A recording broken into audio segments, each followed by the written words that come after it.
कफ यानी खांसी एक आम बीमारी है और सर्दी के मौसम में नाक बहने और खांसी की शिकायत बढ़ जाती है। अगर हवा में पॉल्यूशन अधिक हो तो इससे खांसी की संभावना और भी बढ़ जाती है। इसके लिए सैकड़ों तरह के मीठे सिरप दवा की दुकानों में भरे रहते हैं। चूंकि यह गले में मुलायमपन की फीलिंग देते हैं, इसलिए गोलियों की तुलना में लोग सिरप को ज़्यादा प्रभावी मान लेते हैं। छोटे बच्चों को खांसी जुकाम होता रहता है और वो गोलियां नहीं खा सकते, इसलिए उनके लिए तो सिरप पहली पसंद होता है। दवा बेचने वाले बिना पर्ची के इन्हें धड़ल्ले से बेचते हैं। डॉक्टर भी इन्हें बिना झिझक प्रेस्क्राइब करते रहते हैं। भारत में बने कफ सिरप को पिछले करीब एक साल में गाम्बिया, उज़्बेकिस्तान और कैमरून जैसे कई देशों में 140 से अधिक बच्चों की मृत्यु से जोड़ा गया है। कुछ देशों ने इन सिरप को बनाने वाली कंपनियों पर मुकदमा भी ठोक दिया है। इनकी जो दवा कंपनियां हैं, उन्होंने ऐसे आरोपों के बारे में कई सफाइयां दी हैं, जैसे कि गलत तरीके से सिरप पिलाया गया, बच्चे को पहले से कोई बीमारी थी, वगैरह वगैरह। लेकिन कुछ समय से स्वास्थ्य की अंतर्राष्ट्रीय संस्था वर्ल्ड हेल्थ ऑर्गेनाइजेशन या WHO इस बारे में काफ़ी चिंता जता रही है कि विशेषकर गरीब देशों में इस तरह के सिरप बेचे जा रहे हैं जिनमें मिलावट पाई गई है। समाचार एजेंसी रॉयटर्स ने एक रिपोर्ट में कहा है कि उसने कई कंपनियों के कफ सिरप को जांचा तो ये पाया कि ये इंडस्ट्रियल केमिकल्स का इस्तेमाल करती हैं। इसकी पड़ताल में जो नतीजे सामने आए हैं, उनसे न केवल एक्सपोर्ट होने वाले बल्कि देश के अंदर बिकने वाले कफ सिरप से भी गंभीर बीमारियां होने की संभावना का पता लगा है। हिमाचल प्रदेश में स्थित एक कंपनी के कफ सिरप से 3 साल पहले कुछ बच्चों की मौत हो गई और कुछ अपाहिज भी हो गए। सरकार की जांच में पाया गया कि इस सिरप में 34% DEP या डाई एथाइलिन ग्लाइकॉल पाया गया। ये एक तरह का जहर होता है। गौर कीजिए कि ये केमिकल सिरप की 1000 बूंदों में एक बूंद भी मिल जाए तो ये स्वास्थ्य को नुकसान कर सकता है। इस सिरप में ये 34% है, तो इसका मतलब हुआ कि सिरप की 1000 बूंदों में इस केमिकल की 340 बूंदें थी और जो बाकी केमिकल था उसकी केवल 660 बूंदें।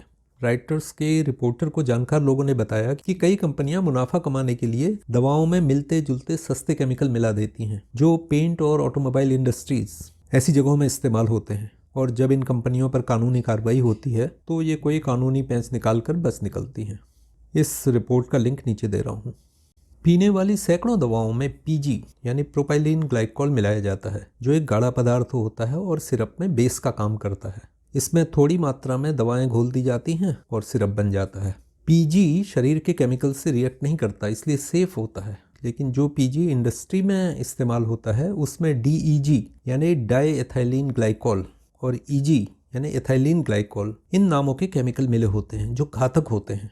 जब बच्चों को मिलावट वाला कफ सिरप दिया जाता है तो उससे जी मितलाना और उल्टी आना ऐसी परेशानियां शुरू हो जाती हैं, जिन्हें या तो आमतौर पर अनदेखा कर दिया जाता है या उसका अलग से एक नई बीमारी की तरह इलाज शुरू हो जाता है। और साथ में ये खांसी की दवा तो चलती रहती है। अगर दवा चालू रही तो इससे किडनी और अन्य अंग भी खराब हो जाते हैं और कभी कभी तो मौत भी हो सकती है।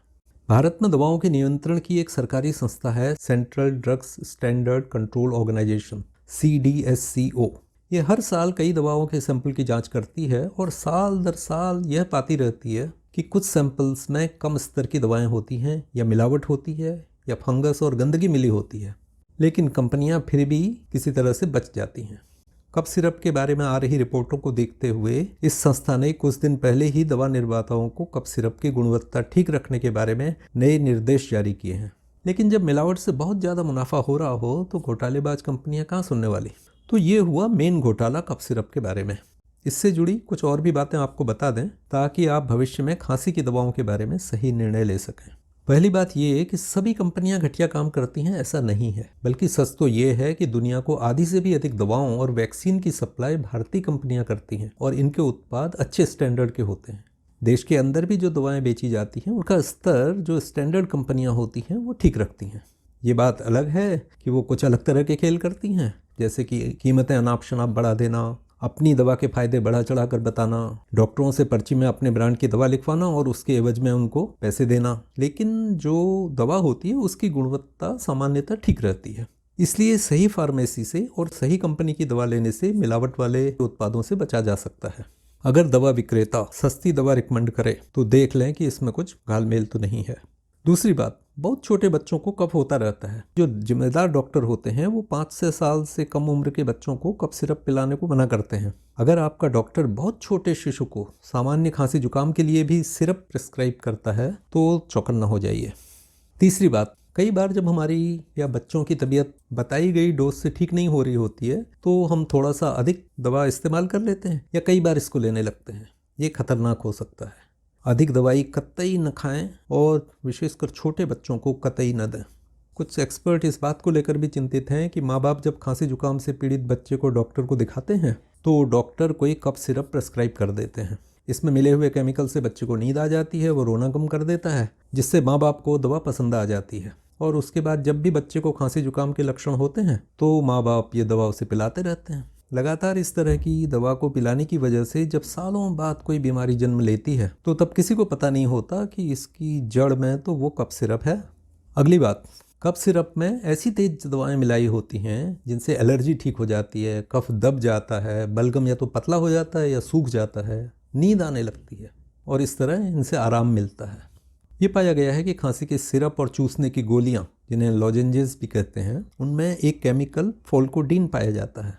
इसके लंबे इस्तेमाल से कुछ मरीजों में ओवर रिएक्शन हो जाता है, उन्हें खांसी के दौरे आने लगते हैं और एलर्जी की शिकायतें कम होने के बदले बढ़ जाती हैं।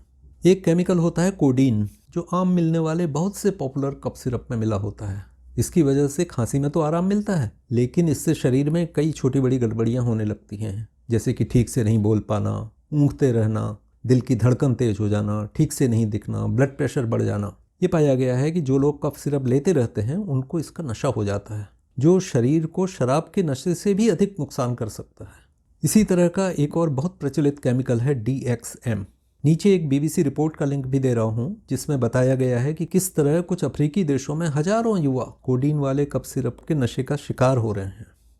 आज के वीडियो में बस इतना ही। वीडियो को इस आग्रह के साथ समाप्त करता हूँ कि कफ सिरप और लॉजेंजेस का इस्तेमाल हल्के खांसी जुकाम में न करें। अगर लेना ही पड़े तो सही कंपनी का सिरप लें, इनकी आदत ना डालें।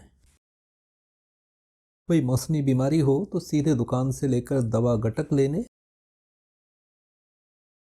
और ज़रूरत से अधिक खुराक लेने से भी बचें। बच्चों के मामले में और भी अधिक सावधानी बरतें। नमस्कार।